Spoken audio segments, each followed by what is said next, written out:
தமிழ்நாடு நிதிநிலை அறிக்கை 2025-2026 எல்லாருக்கும் எல்லாம். அமலாக்கத்துறையை ஒரு கருவியாக அவர்கள் பயன்படுத்திக் கொண்டிருக்கிறார்கள். 1000 கோடி ஊழல் என்று சொல்லுகிறார்கள். ரைடு நடந்து எத்தனை நாள் ஆகிவிட்டது? ஏதாவது ஆதாரம் காண்பித்திருக்கிறார்களா? ஆதாரம் இருக்கிறதா?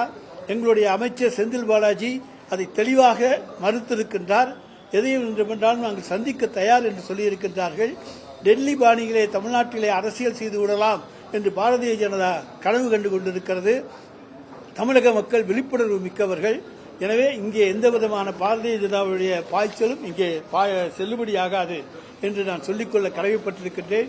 நம்முடைய பிள்ளைகளுடைய கல்விக்காக ஒதுக்கப்பட்ட 2192 கோடி ரூபாயை பாரதிய ஜனதா கட்சி அரசு மும்மொழி கொள்கையை நாம் ஏற்றுக்கொள்ளவில்லை என்பதற்காக இந்தி திணிப்பை வலியுறுத்தி நமக்கு தர மறுக்கின்றது.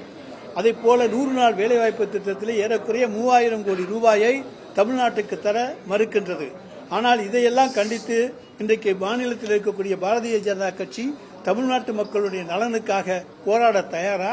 போராடினாங்க ஒற்றை இலக்கத்திலிருந்து இரட்டை இலக்கத்துக்கு வருவாங்க. ஆனால் போராடுவதற்கு அவர்கள் தயாராக இல்லை.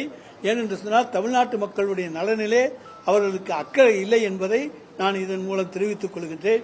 எனவே இந்த காரணங்களால் இன்றைக்கு அமலாக்கத்துறை நடத்திய ரைடு என்பது தொடர்ந்து இதுபோல தமிழ்நாட்டிலே பழிவாங்கும் செயல்களுக்காக அவர்களை பயன்படுத்துகிறார்களே தவிர அவர்களால் எந்த விதமான குற்றச்சாட்டுகளும் கூற முடியாது. கூறினால் அதை சந்திப்பதற்கு நாங்கள் தயாராக இருக்கக்கூடியவர்கள் தான். எனவே எங்களுடைய மடியிலே கனமில்லை, வழியிலே பயம் இல்லை. எனவே நாங்கள் துணிச்சலோடு எதையும் சந்திக்கக்கூடியவர் தான் எங்களுடைய தமிழ்நாடு முதலமைச்சர் அவர்கள்.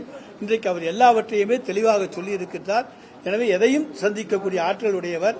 எந்த தவறுக்கும் அவர் இடம் கொடுக்க மாட்டார், உடந்தையாக இருக்க மாட்டார், துணை போக மாட்டார்.